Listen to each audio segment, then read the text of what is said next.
Somewhere in the port of Long Beach, California, there is a container that has not moved in 11 months. It is sitting in stack row 7, column 4, buried under 3 other boxes that arrived after it. Nobody has come to claim it. Nobody has paid the storage fees accumulating against it. The shipping line that carried it across the Pacific has sent 7 notices to the consignee address on the bill of lading. 3 of them bounced back undelivered. The other 4 were simply ignored.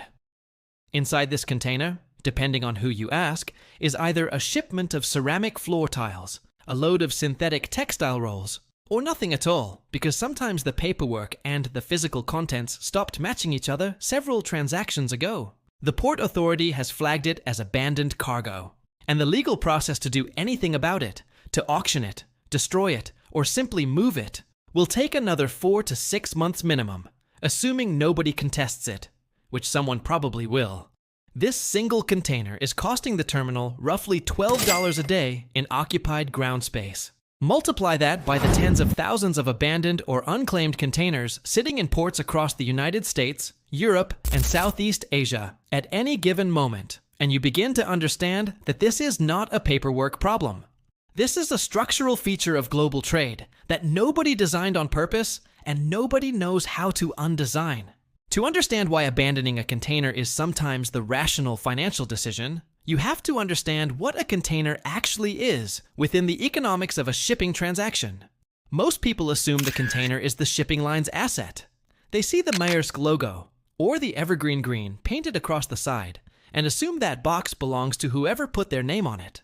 But that is just the operator. The actual container, the physical steel box, might be owned by a leasing company in Hong Kong, financed through a Japanese bank, registered under a Singaporean holding entity, and currently in the possession of a trucking company in Memphis that was supposed to return it to the nearest depot 3 weeks ago, and has not.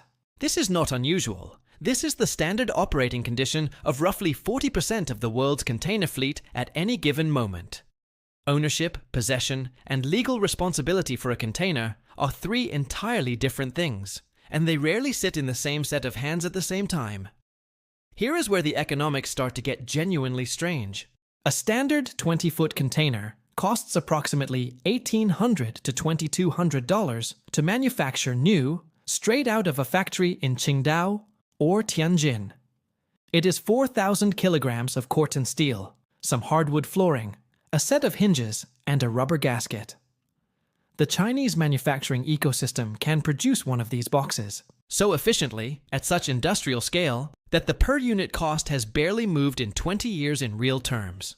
Now take that same container, put it on a ship, send it from Shanghai to Los Angeles, unload it, move it by rail to Chicago, unload it again, truck it to a warehouse in Indiana, unload the cargo, and now you have an empty steel box sitting in Indiana that needs to get back to Shanghai, because that is where the cargo that needs shipping actually originates.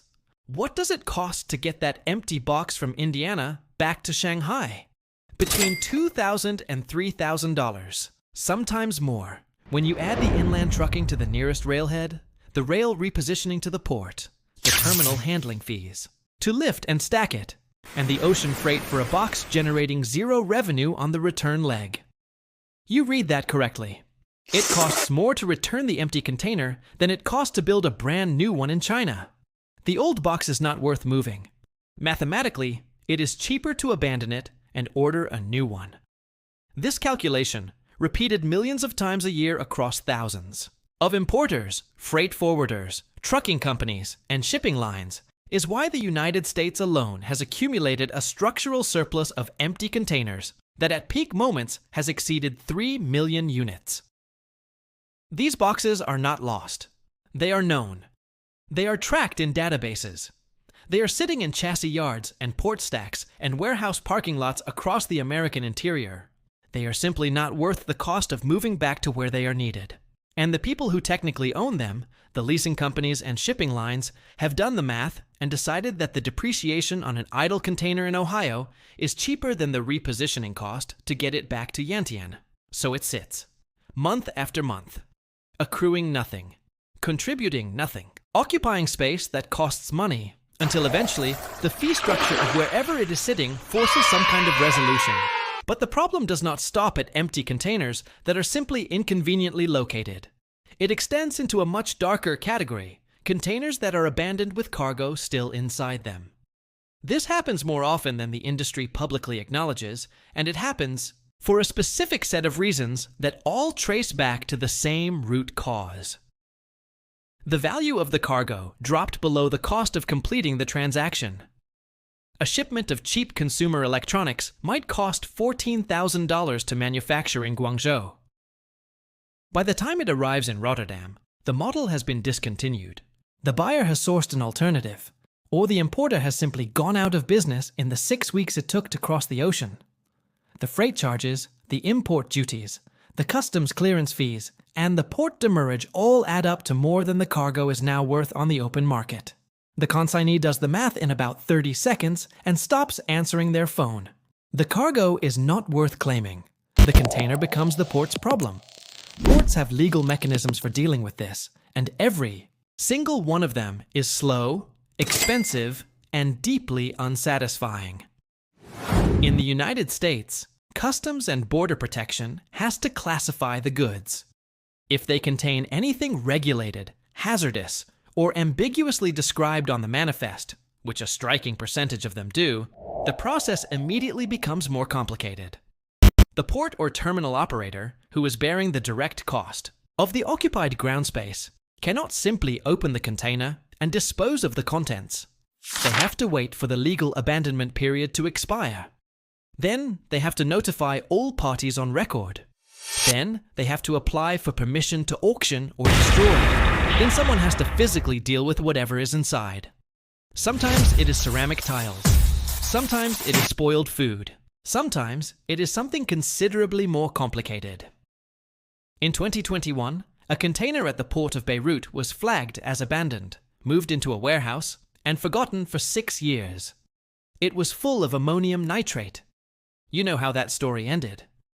The leasing companies that own the physical boxes occupy a strange middle position in all of this. Companies like Triton International and Textainer collectively own more than half of the world's container fleet. Their business model depends on containers being returned in usable condition after each lease cycle. But the contractual relationship between a leasing company and the shipping line that leased the box, and then the shipping line and the freight forwarder who took possession of it, and then the freight forwarder and the trucking company that was supposed to return it, these chains of liability get thinner and more theoretical at each link. By the time a container has been abandoned in an inland depot in Kansas for 8 months, the leasing company's practical options for recovery are limited to sending increasingly formal letters to entities. That may no longer exist at the address on file. The legal cost of pursuing a single abandoned container through multiple jurisdictions often exceeds the residual value of the box itself. So they write it off, they order new ones from CIMC, and the cycle continues. What makes this genuinely systemic, rather than just a collection of bad individual decisions, is that the entire pricing structure of global shipping was built on the assumption that containers return. The freight rate you pay to ship something from Shenzhen to Chicago is calculated on the assumption that the box makes multiple round trips over its lifespan, generating revenue in both directions, or at least being repositioned cheaply enough to generate revenue on the next outbound leg. When containers stop returning at scale, the economics of the whole network begin to degrade in ways that are hard to see from the outside, but are absolutely visible to the people running the financial models inside major shipping lines. They compensate by building more containers, which requires more steel, more factory capacity, more embodied carbon, and more boxes eventually sitting abandoned, in ports that are already running out of room to stack them. The container you see rusting in a port is not a mistake. It is the physical residue of a transaction that was profitable at every step along the way until it suddenly was not, at which point every party in the chain made the individually rational decision to let someone else deal with the consequences.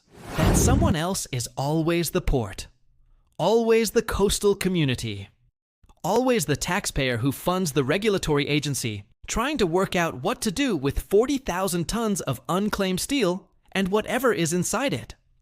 The global shipping industry runs on the premise that moving things is cheap.